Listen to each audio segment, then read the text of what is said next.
The Jubilee Coalition Delegates Conference has now been postponed to Tuesday this week. The move follows days of confusion over when and how delegates will choose between TNA's Uhuru Kenyatta and UDF's Musalia Mudavadi for the coalition's presidential ticket. UDF maintains it is not aware of the delegates conference, even as TNA gears up for that meet. KTN's Rita Tinina reports on the nomination intrigues. When TNA, URP and UDF came together under the Jubilee coalition almost 2 weeks ago, it was under the agreement that URP's William Ruto would take the running mate position, while TNA's Uhuru Kenyatta and UDF's Musalia Mudavadi would battle it out for the coalition's presidential ticket. That, it appears, was the easier part. Now disagreements and confusion reign over when and how the presidential candidate should be nominated. The TNA wing of the coalition is said to be pushing for a delegates conference. UDF, on the other hand, is said to prefer a consensus approach to agree on who between Uhuru and Mudavadi should take the ticket. Mudavadi's spokesman Kibisu Kabatesi told KTN UDF was not aware of a delegates meeting. That even as TNA cancelled a rally in Muranga, ostensibly to allow time to prepare for the delegates meeting. Uhuru Kenyatta's spokesman Munyori Buku declined to comment on party intrigues, but confirmed his boss Uhuru is all set for the gathering of delegates. That meeting is now slated to take place on Tuesday. Technical teams are said to be working on the mode of nomination. According to the nomination rules, the Presidential Electoral College will bring together 5,054 delegates. Ahead of the Tuesday conference, Uhuru, Mudavadi and Ruto are expected to address a rally in Kitui on Monday. Uhuru is under pressure from a section of leaders who want him to take the presidential ticket. Sources say Uhuru had contemplated relinquishing the ticket for Mudavadi, but faced rebellion from some 40 MPs and has since been giving strong indications that he is firmly in the race. Those in TNA opposed to Mudavadi's candidature say he does not have clout even in his own backyard, something that was suggested by a recent Ipsos Synovate poll. On the other hand, some strategists in URP believe that Mudavadi may be an easier sell. Ruto has faced some disquiet in his Rift Valley backyard over the alliance with Uhuru as the candidate. A section of residents took to the streets to urge the Eldoret North MP to go it alone. UDF insists that it is not aware of a delegates meeting, and with TNA pushing ahead with plans for Tuesday's conference, coalition partners may have to do some more backroom negotiations before there can be any jubilation in the Jubilee coalition. Rita Tinina, KTN. Interesting developments, and with elections just slightly over 2 months away, politicians are spending every opportunity to sell their agenda to would-be voters. Prime Minister Raila Odinga and Vice President Kalonzo Musyoka of the Accord Alliance were in Loitoktok and Nairobi respectively, where they expressed optimism of a Accord victory in 2013. This and more on the day's politics up next. Raila was in Loitoktok, Narok County, where he exuded confidence of trouncing the Jubilee coalition in the general election. Raila says the Accord coalition of ODM, Wiper, Ford Kenya and other parties is reform-oriented and asked the residents to be wary of those who oppose the constitution. Hapana kuweka tu ati ni mimi Jubilee, umri ya Jubilee, hapana umri peke yake. Jiangalia kama wewe una mali ya umma uliyoiba, rudisha. Unapokwenda kwa uchaguzi, chagua mtu ambaye unaamini anamcha Mungu, atakutunzia watoto wako, ataleta amani katika nchi hii kabisa, ambaye haongozwi na pesa. The other Accord principal, Vice President Kalonzo Musyoka, was attending a church service at the Presbyterian Church in Riruta in Dagoretti, Nairobi County. The VP says consultations within Accord are ongoing and urged the congregation to be fully united behind the team. The VP urged Kenyans to embrace the culture of forgiveness as the nation prepares to go through transition after elections. If you cannot forgive, na nikasema wangapi wangeamini Kalonzo na Raila na wangeweza kuwa pamoja. This is it. Vile nilivyokuwa na President Kibaki, ndivyo ninasema huyu ndugu mwingine pia tufanye kazi na yeye ili tuokoe Kenya hii.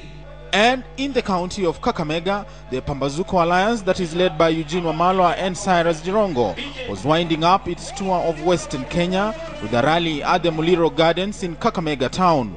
The two leaders say the Western region has been shortchanged politically, saying aspirants from other regions have benefited from the Luhya vote and later abandoned the region when sharing the national cake. They say they are monitoring the events in the Jubilee Alliance before deciding the destiny of the Pambazuko Alliance. Wamesema watafanya uamuzi huo tarehe 18. Na sisi tumesema Musalia akipata, sisi wote tutaenda nyuma yake. Sawa sawa? Tunangoja tarehe 18. Tunataka tushike kwa alama kwanza. Tuhakikishe amepewa ndio twende. Kwa sababu hatutaki twende huko, tufungiwe huko sisi wote. The two say the Luhya community should emulate other regions and rally behind a single presidential candidate. Aaron Ocheng, KTN, Sunday night. And our reporters continue to crisscross the country seeking views from voters and electoral officials. We'll be hearing from them a little later in this bulletin. But first, to some unfortunate news. 6 fishermen died last night after their boat capsized in the Boombe Beach area in Lake Victoria. The only survivor of the incident says the fishermen encountered strong winds before their boat tipped over. KTN's Angel Katusia with the details. Boombe Beach in Lake Victoria in Busia County, relatives of fishermen who drowned in Saturday night boat accident still in shock.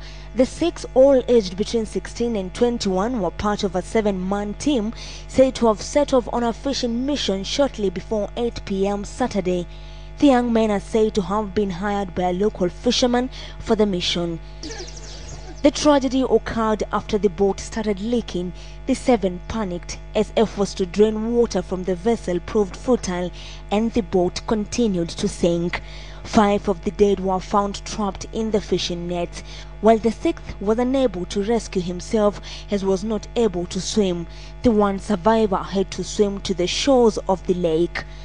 Residents claim the young men did not have permits to do fishing, and 3 of them were even underage and had gone for the mission without notifying their parents.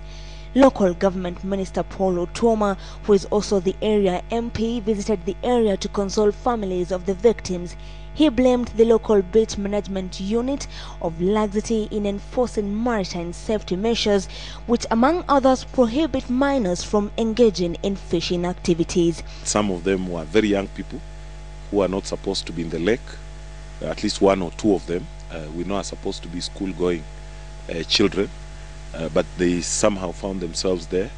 So I've already talked to the security, the beach management unit and all the chiefs that, you know, the rules are very clear that young people are not allowed to fish there. That is part of the safety measures that we had put before. Boat accidents have become rampant in the East African shared lake. On 22nd February this year, a fishing expedition ended tragically when 2 fishermen drowned after their boat capsized in Lake Victoria at Ogenge Beach in West Uyoma.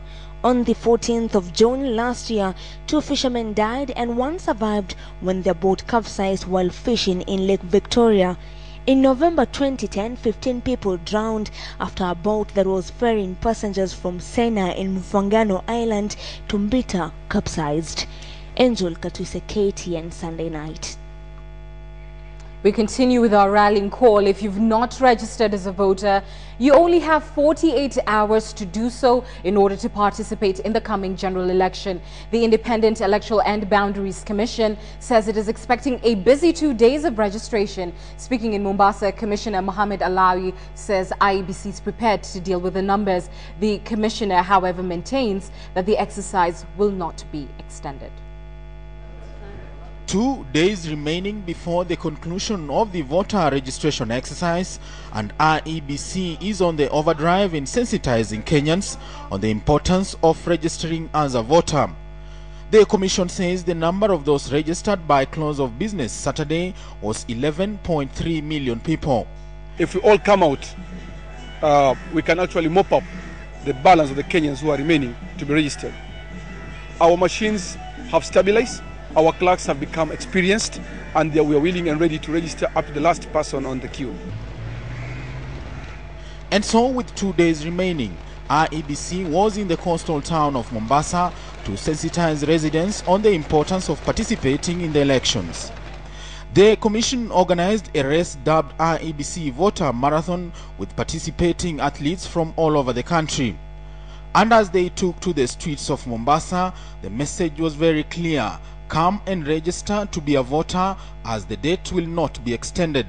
It's a very costly affair. So even extending it by a day, it runs into hundreds of millions. In terms of employment, in terms of deployment, in terms of the energy sapping, and there are many other things that need to be put in place. The commission, however, says it is prepared to handle large numbers expected to turn up at various registration points in the remaining 2 days, and nobody will be turned away. Mpango haumaliziki leo. Mpaka saa 12 tarehe 18 sisi tunayo hiyo kazi ya kutoa watu waje wajiandikishe kura. Sikini ni mbaya na Wakenya kwa sababu siku za mwisho ndio wanajizokezea. Hizo siku zingine hatukuwa na changamoto. Sasa hizi watu wanapiga foleni. The voter registration drive was also extended to parts of Machakos County, where the IEBC, in partnership with Standard Group's Radio Maisha, held a roadshow, making stopovers in Matu, Masinga, Kiva, and other parts of Machakos County, calling on citizens to register to be able to take part in the March polls. Aaron Ochieng, KTN, Sunday night. And now let's speak to KTN's Asha Mwilu. She is live in Lodwar, bringing us the very latest from that area, the voter registration exercise, and certainly the challenges that the IEBC will be having in that particular area because of infrastructure. Asha, over to you. Thank you, Anne, and a very good evening to you. Well, of course, the last time we spoke to you, we were in Lokichar town, and today we've been traveling into Lodwar town. Now, let me just explain one thing. This is a journey that's supposed to take just 2 hours on a tarmac road, but it's taken us 6 hours to get to Lodwar town, and we've seen that the roads are really bad, infrastructure is poor, there are hardly any hospitals, any schools around, the communities are nomadic, so they move from one place to another, and you know, at some point our vehicles were stuck in the sandy soil. And in light of this, the KTN crew saw just the challenges that IEBC officials undergo in such areas. This is the thing. IEBC officials cannot fly BVR kits to Lodwar town to register the residents here because of one reason. There are a number of nomadic families living between Lokichar town, where we were yesterday, to Lodwar. So because every Kenyan has their constitutional right to vote, IEBC officials have to try their best to get to these families, get to these nomadic communities. And these are some of the challenges that they've had to undergo, braving these very poor roads to get to such Kenyans. Well, now this is the thing. We've already seen the challenges that the IEBC officials undergo in this area. When we got to Lodwar town, the few hours that we had, we walked around the town and we were able to speak to some of the residents here and try to understand what's their take on the ongoing process. And one question that we're asking is, do you know how many days are remaining to the close of the registration process? And some of the answers were baffling. So let's just see a couple of the answers that we got from the Lodwar residents. Siku 12 tarehe 8 mwezi wa 12. Imebaki siku kama 8 hivi, kwa sababu walikuwa wanasema itakuwa 18 ndio ifungwe. Unbelievable, right? Some people even thought that they had up until the March 4th to register. So tonight we are joined by IEBC's coordinator in Turkana Central, Mr. Omondi George. Thank you so much for joining us. Let's start by the last thing that I've talked about, that some people in Lodwar town, which is ideally the most developed town in Turkana Central, still think that they have about 18 days, 20 days, others 14 to the end of the registration process, and it's a well-known fact that they only have 2 days left. So why is this so? Well, generally there's been a misconception that the registration exercise will be extended, and some also do believe that the 2010 cards are still valid and they can use them in next year's election. Then we've also had the confusion as a result of recent party elections or registration, where they also believe that after registering as a party member, those cards are also valid. So they've not been keen on the end date of the exercise. But let me ask you, hasn't IEBC conducted civic education in this area? Well, we've tried conducting civic education. We've also engaged voter educators within the CBD, but due to the fact that Lodwar town is the economic hub of Turkana County, you realize that most of the residents are so much engaged in their economic endeavors to the extent that they don't go to those public gatherings. So there's a lot of people are not aware of what's going on around them apart from their economic activities. Okay, well, we know that Turkana has recorded some of the lowest numbers. Is that the case in Turkana Central in particular? Well, Madam, I'd like you let's analyze data not in isolation. Because if you compare the 2010 registration, where Turkana Central, we're expecting to register around 25,000 voters. As at the moment, we've registered over 30,000. To me, I do believe you're doing so well. More so, if you look at the fact, if you consider that in 2010, during that registration, was done for 45 days. Yes. And now we've not even reached 30th day. Yes. So we're doing fine. I don't think there's a cause for alarm. Thank you so much for joining us tonight. And of course, you've heard it from the IEBC here, officials here in Turkana Central. They've told us all the challenges that they've encountered so far, and they've talked to us about how unique this area is and why we're seeing the numbers being a bit low. But now let's cross over to Isiolo County, where my colleague Sophia Wanuna is on standby to give us the details from that side, with only 2 days left to go for the registration process. Sophia.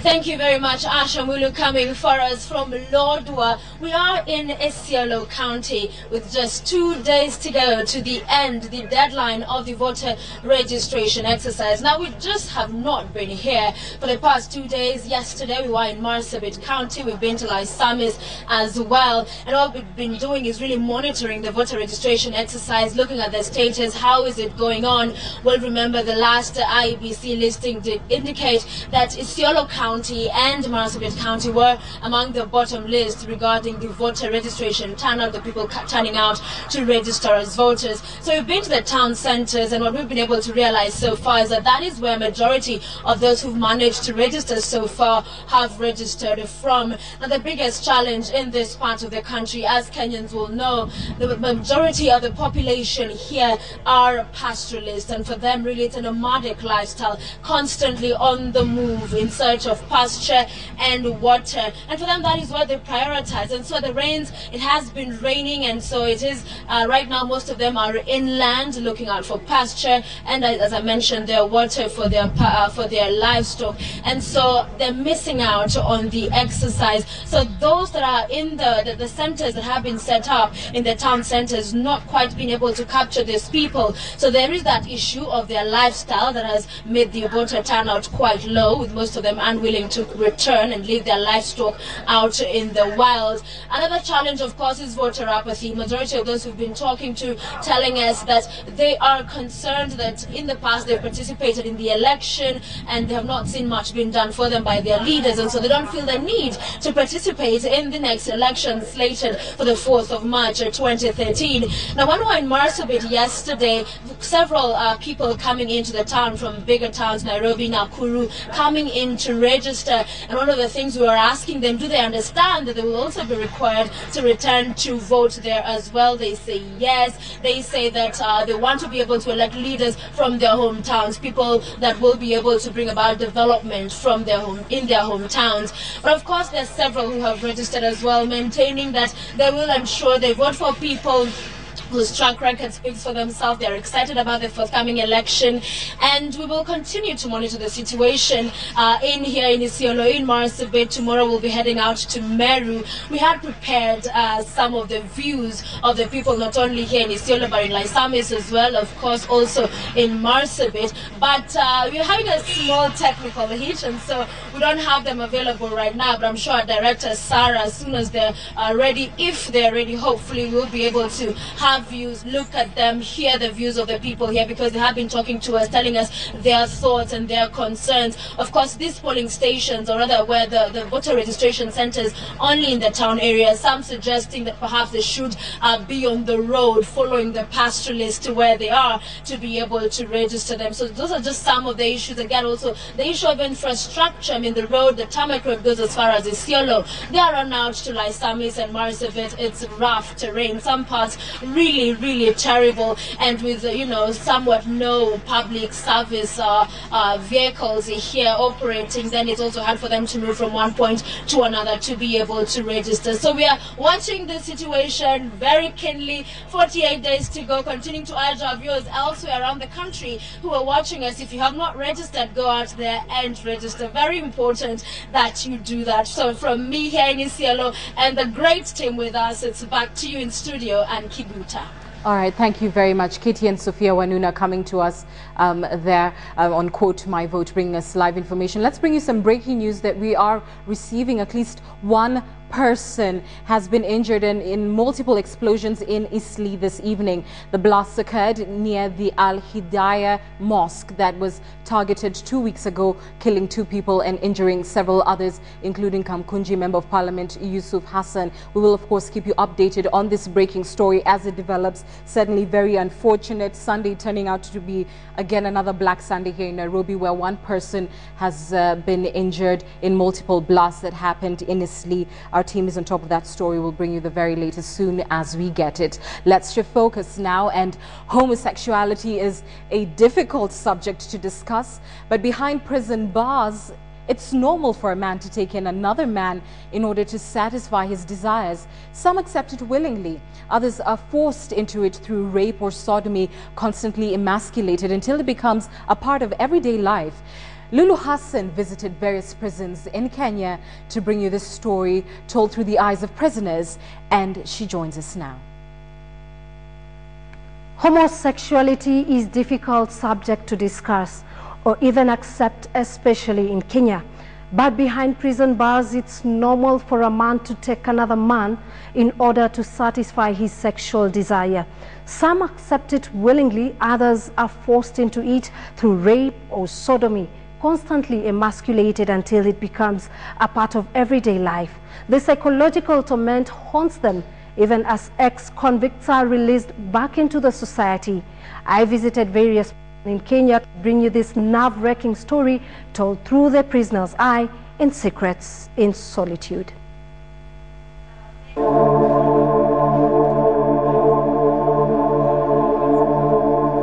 John Gary puts pen to paper. It is the story of his life, one that has left him scared. Years of horror that began when he found himself on the wrong side of the law, sentenced to life imprisonment after he was found guilty of robbery with violence. His greatest fear then, spending the rest of his life in prison. But as he would come to learn later, he had much more to worry about. It is that story that John seeks to tell to the world, one that many speak of only in hushed tones, but one that has altered the lives of many behind bars.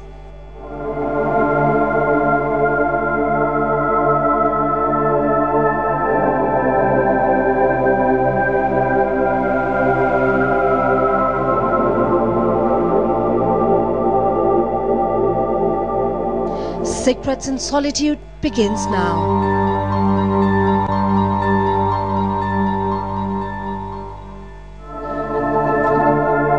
John is a victim of prison life's biggest open secret, homosexuality, and its more violent cousin, sodomy. A secret that has drawn varied opinions in matters morality, whether to embrace homosexuality or not. A lifestyle that remains guarded behind these high prison walls. Like many, he had heard the rumors of the horrors that take place here and in every other prison in Kenya. Rumors of men turned into lovers of other men. As he would later find out, the stories of homosexuality in prisons were not rumors at all. They were but the reality of what he will be immersed in for years. Wakati ataanza kufanya caressing, akikuwa caressing na nini unakuwa aroused. Na ukishakuwa aroused anakueleza ni vipi. Although pia unakumbuka kuna bali nimesema kwa hiyo kitabu yangu ya Kilimo Mendi Libere kwamba hii game nilikutana mara ya kwanza nikiwa secondary school. Pulling back the curtain, you find John Gare's journey on healing that started with a painful discovery. Right now niko positive. Then comes the making of a gay man's life behind bars. The Kenya Prison Service has been applauded for its exemplary transformation from days when any prison sentence was akin to a death to one that in many ways lives up to its new name, that of a correctional service. But the confinement of inmates in tiny cubicles is what many attribute the rise in homosexuality, with inmates descent into a life that only a few dare to talk about. Aidha uwe ni mshirika, aidha unatumia ama unatumiwa, ndio unaweza kuhusishwa katika mikakati ya hizo shughuli, na kama wewe si mhusika, wewe ni adui. Unanipata? Maana hata hivi leo nitaongea, lakini kubaki itabaki alama. It takes just a few months to be initiated into this life, but that's for the lucky inmates. Ubakaji kwa hapa gerezani tuseme upo kulingana na mtu nia yake ama tabia ya mtu. Inategemea mtu kule nje alitoka na hiyo tabia yake ama alikuwa na hizo nia yake. Sasa akifika hapa mtu kama kuna ile nia ama hiyo tabia, lazima pia atakuwa na ile roho ya kubaka. Kwa hivyo ni iko pia katika hii gereza, unaweza kukuta mwenzako amelala ama mtu akamshika. Sasa akamshika pengine labda hawakukubaliana katika mambo kama hayo, kwa sasa kuna vita, kafanyika kesi mpaka pia kwa mkubwa. Lakini kuna wengine, baadhi yao wengine hukubaliana na wakaweza kuendelea na mambo yao.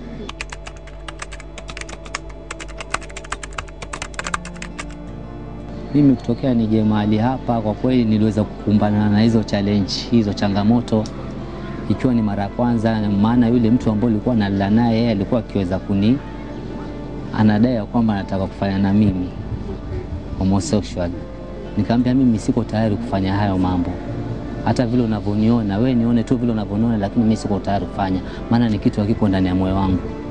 Na aliweza kuniambia mimi nikikuangalia nikikuona, sasa wewe unaniambia nini? Sasa aliweza kunishurutisha, ukija hapa unajua kama uko na shida mtu anapata ile advantage ya kuweza kukusaidia. Meet these two men who each served a 2-year prison sentence. Men who no longer consider themselves men. They changed their names since prison. They are now named Sakina and Sumaya. They both say that they were easy prey behind bars. And though they are now free, the gay lifestyle that was forced upon them more than lingers in their stories today. Jela si pahala, sababu sisi wenyewe sisi mashoga tuwaonewa. Nimekata na kutandikwa na kufanyia unyonge ya unyama na kuumwa hivi, maalama hizi, maalama chungu mzima zimenijaa. Nasema sababu ni shoga utajijo. Ukienda ukimwambia askari mimi mbona naonewa hivi, ama sababu mimi ni shoga ndo naonewa hivi. Askari anakuambia lipa deni, mimi usiniletee ujinga kama nendeni huko mkaongele huko mkamalizanie huko. Saa nyingine roho yangu haitaki, unajua saa nyingine wataka, saa nyingine hautaki. Sasa unajua na vile nafsi na inaamka. Saa nyingine wataka, saa nyingine hautaki.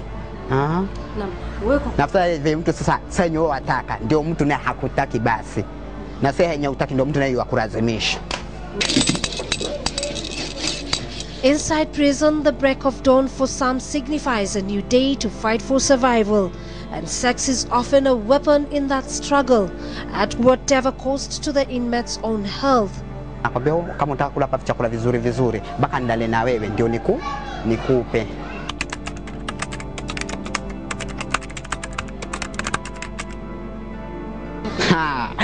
Watu 2,000 na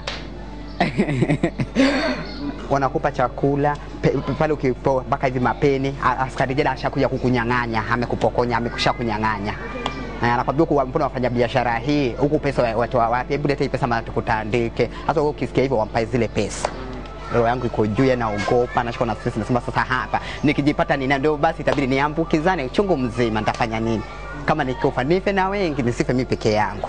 Sumayya's life in prison was not any better. Wafungwa wenzangu ndio walinibaka.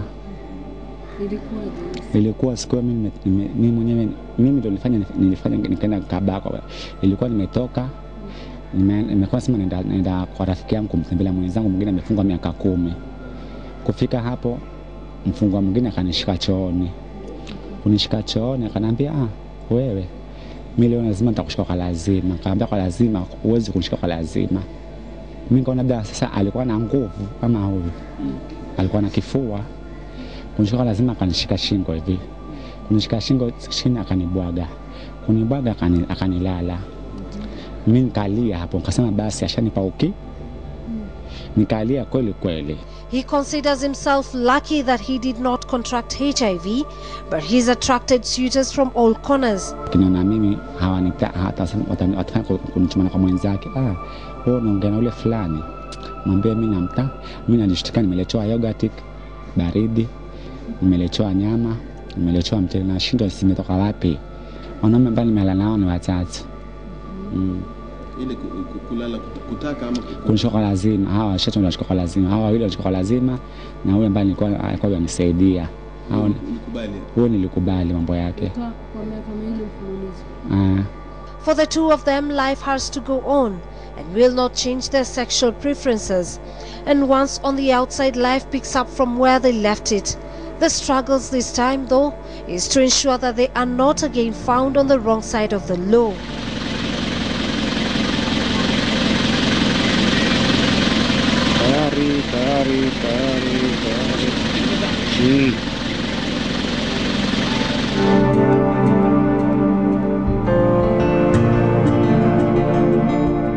Our next stop, Malindi GK prison. Everything seems to be running smoothly, but behind these perimeter walls, homosexuality is talked about in hushed tones. Nikiwa nje ya nyumba, hata nishawahi kuambiwa, namuona ule jamaa, ni shoga, yule jamaa ni basha, yule jamaa, lakini sijaona. Mwanamume ana feelings. Na kuwa na feelings, mtu kukaa ndani ya gereza, asionana na mwanamke muda mrefu. Mtu anaweza kuwa tempted na akafikiria kufanya hivyo na mume mwenzake. Man enough. Mimi nina overcome these challenges. Hakuna vile ninaona ati ninaweza kuvunja principle yangu ambao nimekuwa nao raia kule ya kwamba nisingefanya kitu fulani leo kwa sababu niko jela nivunje principle hiyo na nifanye. Naona ni kitu ngumu sana. And in Lamu, it is the same script, but the cast is different. Inmates engaging in sexual activities, citing that it is beyond their control. Ule utakao kumfanya ni hobby yake la kwanza, na lingine huwa kwa sababu ya tumbo ndaa, hana makulati. Sasa unampa chakula, unampa mavutaji, ukamdanganya kwa vitu mpaka akakubali. Mimi ni mwanamume, nimeumbwa mwanamume, nimeumbwa na matamanio kwa sababu kutamaniana, na hapa hakuna wasichana. Sasa utamwona mwenzako ameregea kidogo, utaanza kumgilia, sio? Untamani ufanye mwanamke. Martin reiterates that gay sex is the rule, not the exception inside these prison walls. Nimewahi shuhudia, maana nakumbuka kwa zile miezi nimekuambia mwaka jana nikiwa nasukuma kifungo hapa cha miezi mitatu ambayo nimekuambia ilikuwa ni miezi miwili. Kuna room nilikuwa nimewekwa ndani na sitaweza kutaja ile room. Na ilikuwa katika wakati yangu ya kulala na ndio niliamini uraibu unachangia. Nikaona jamaa fulani masaa ya usiku tukilala. Mimi nikaweza kuona jamaa fulani usiku naona kitu na watu wanapomua. So mimi nikajaribu katika akili zangu ama katika uchunguzi wangu. Nikachifanya nalala, lakini mimi nimetoa macho yangu na jaribu kuchunguza ni nini kinaendelea. Kweli niliweza kuamini hiyo kitu kinatendeka. But not every inmate has gay experiences, and that doesn't mean that they don't have sexual urges. So pin-up pictures of models and cutouts from newspapers become their nightly fantasies. But the sexual activities of inmates hide a bigger problem. The prevalence of HIV inside prison is on the rise, with Central Province posting some of the highest numbers of new inmate HIV infections.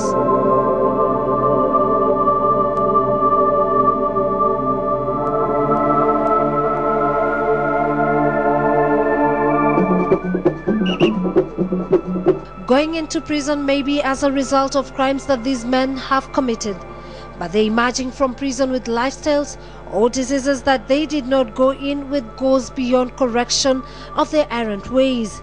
As the sun sets on every family day, one cry of the prisoners still goes unanswered, but it has reached the walls of another institution.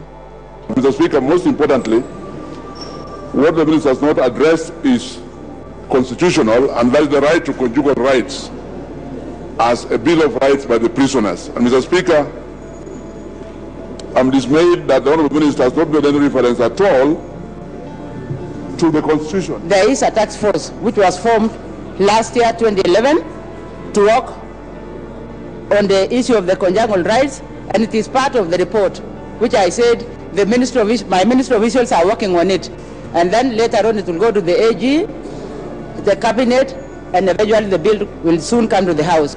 Must you wait for all that process when it's within your powers under Article 51 to gazette rules that will enable immediate enjoyment of this constitutional right? But there is another side of this debate. The provision of condoms to prisoners to prevent the spread of STDs is one that has proponents in and outside prison walls.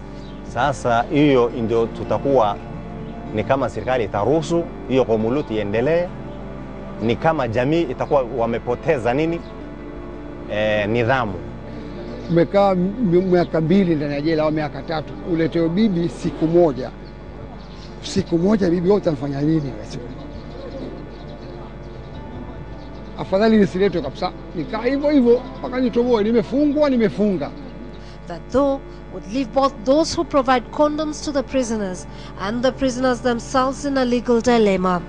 Gay sex is illegal in Kenya, with a maximum sentence of 14 years imprisonment for those found guilty. But the risk of even more jail time hasn't stopped the secrets in solitude of being retold or replayed. Unajua kule hakuna mwanamke. Sasa ni arege yao ashambuliwe. Sasa ukiregea wewe sasa kule unajua wanaume watopua. Hakuna mwanamke. Mtu umekaa muda miezi 9, mtu kule ajui mwanamke. Unaona? Sasa ni kunyemelea mume mwenzako, ni mnyemelee sasa.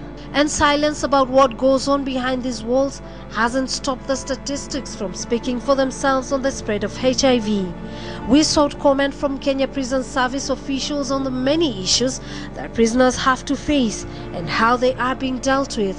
The officials we spoke to chose to withhold their comment until after the airing of this program.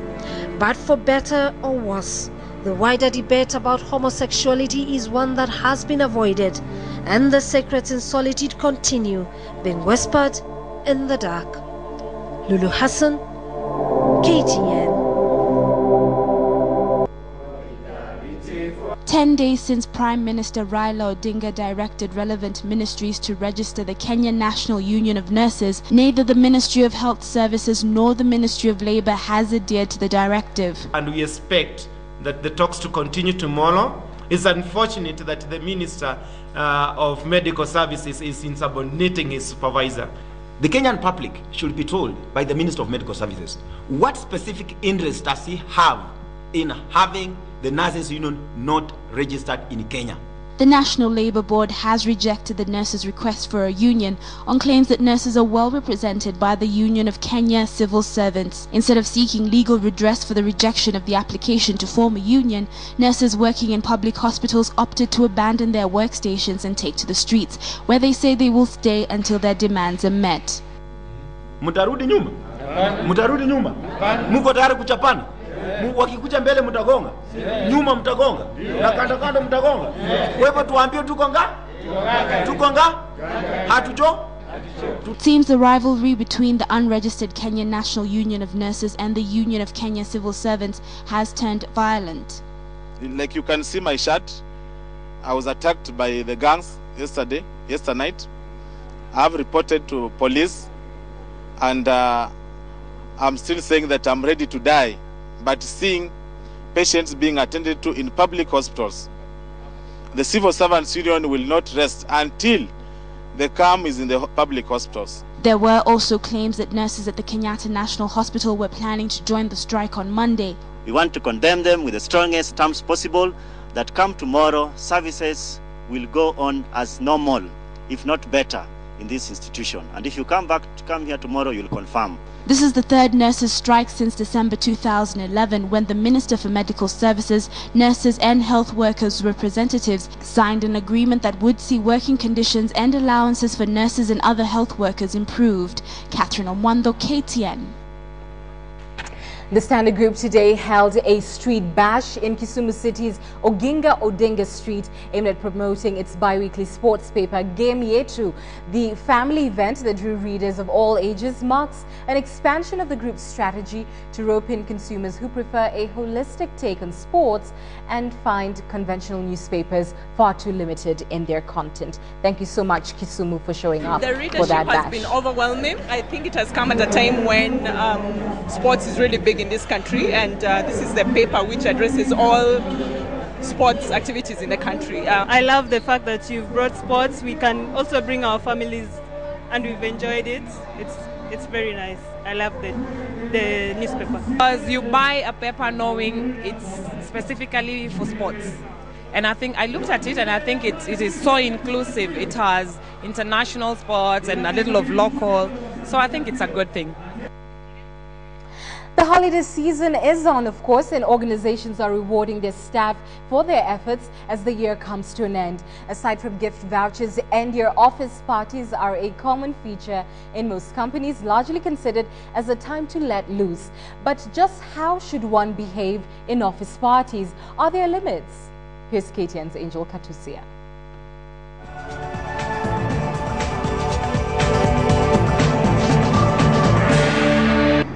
It is that holiday season again.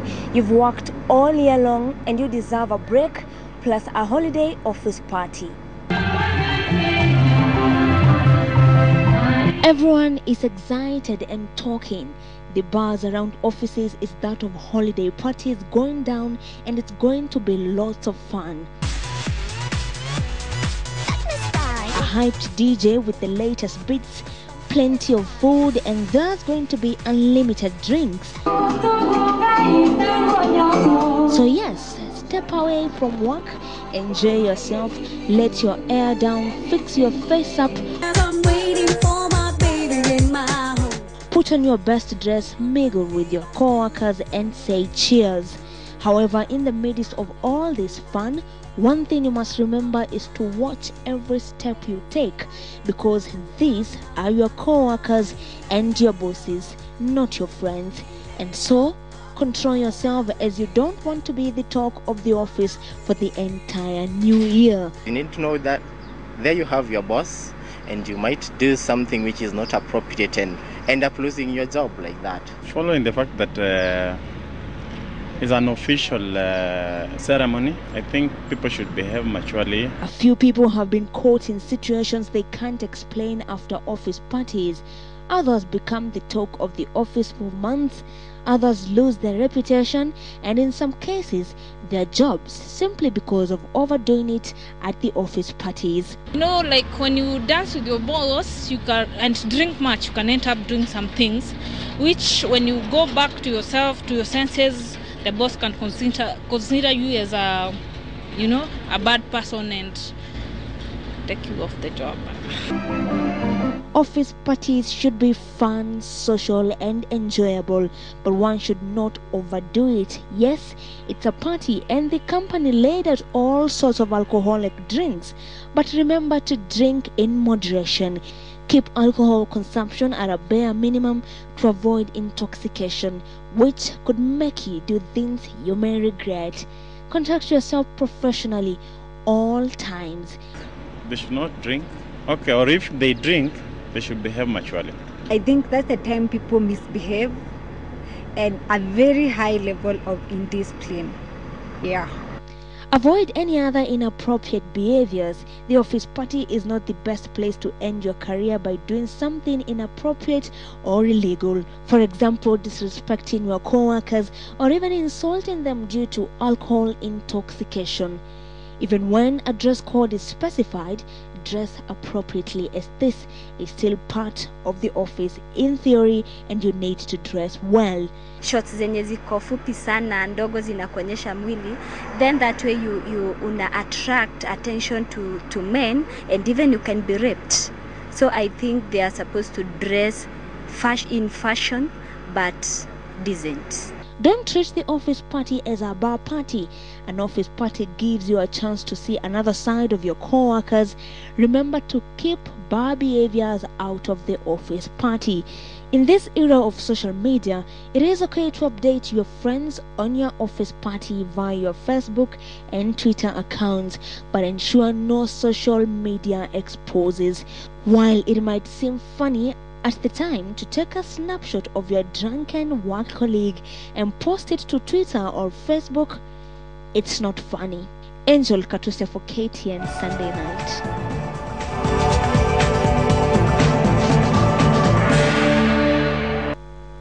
So now we look at sports. Nicholas Mudimba. Kenya must win the return match of the African Nations Championships against Burundi in January to progress to the first round. The Stars under coach James Nandwa lost the first leg in the away tie in Bujumbura this afternoon.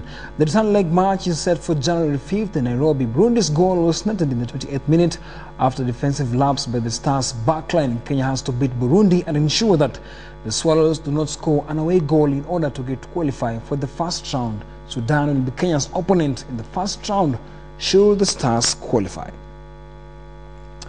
Back in the country, Cooperative Bank men's team has retained the national basketball title after winning Game 3 75-63 against USIU at the Nyayo Gymnasium this afternoon. USIU had won the Game 2 on Saturday, and Sunday's third game could have handed the title to either team.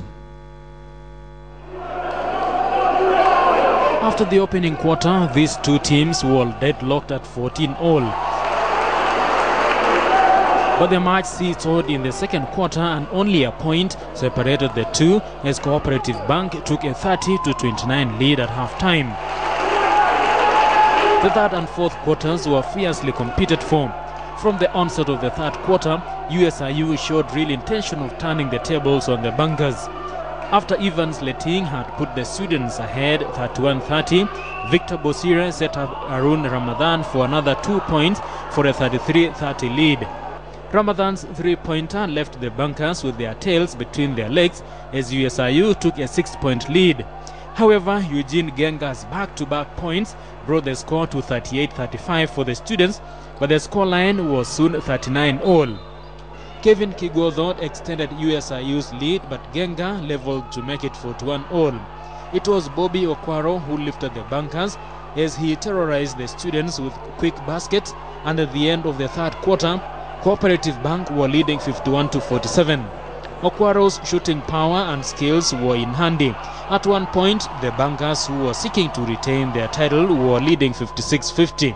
USIU, however, never recovered, and with 18 seconds left on the clock, the students lost the fight and decided not to go for more points, even though they had the advantage of the ball. Okay, in the first game when we played, we came as champions. Then they showed us that we are not won already. So they beat us on the first day. So we had to go back to the drawing board. We strategized, we stopped their running, we stopped their shooting, cut down the Bosira and everyone, then played our defense. It's just for them. That's why I'm here. The first half was tough, but as they got carried away, they lost their head. When you lose your head in sports, you never win anything. Eagle Wings had retained their title on Saturday after winning 2 matches in a row to avoid Game 3. Joshua Kimboy, KTN Sports Today. Congratulations, Cobank. A look now at athletics, where Daniel Kilimo obliterated a field of 400 participants to win this year's Safaricom Kisumu Marathon. Kilimo clocked 2 hours, 14.26 seconds in winning the 7th edition of the Safaricom supported event Willie Megon came in a close second, only 22 seconds behind Kilimo. Magdalene Chemjor, the 2007 Amsterdam Marathon winner, reigned supreme in the women's race, winning in 2 hours, 31.12 seconds. Fredo Muller reports from Kisumu. The 7th edition of the Kisumu Marathon attracted 400 participants from across the country. The low altitude conditions in the lakeside region and the low prize money of 200,000 shillings may have conspired to lock out some of the fine long-distance runners. But 24-year-old Daniel Kipkoril Kilimo, who has twice competed in the Stanchart Marathon and in Pune, India, had it all figured out and came out on top after ranking 20th in last year's event. Race ilikuwa ni mzuri na nasema asante kwa wote wenye waliandaa hii race. Mpango yangu ni kujiandaa tu kwa mazoezi vizuri, alafu utaone vile nitafanya next year. Veteran Magdalene Chemjor, who is now 28, added another feather to her cap on top of the successes she had in Europe earlier this year. The race was okay, although there was a lot of laps and a lot of corners, but anyway, the course is okay because it's flat, there's some downhills and also some small hills, and the only problem is it's hot, very humid. But the goodness, there is water all over every 5K. Kisumu Marathon is the second oldest full-track event in the country. This year's event was postponed for 2 weeks due to a lack of sponsorship, but Safaricom came in to save the situation. I think that a lot of corporates don't see the value in supporting activities like this. Maybe they think that it's too far or too down the line to compared to the big events like the athletics, tryouts and things like that. So coming down to the grassroots, we would like to encourage a lot of sponsors to come down to the grassroots. The participation today has buoyed the Nyanza branch of Athletics Kenya, which is already making plans to improve the event. What we would like to do in future is about introducing some other race just within the stadium here, where we shall have the kids race, the veterans race, the youth race. We shall do this in a circuit just within the stadium. The athletics body included a 5-kilometer category to spur interest among Nyanza residents who have largely shunned long-distance track events. From Kisumu County, I am Fredo Mulo.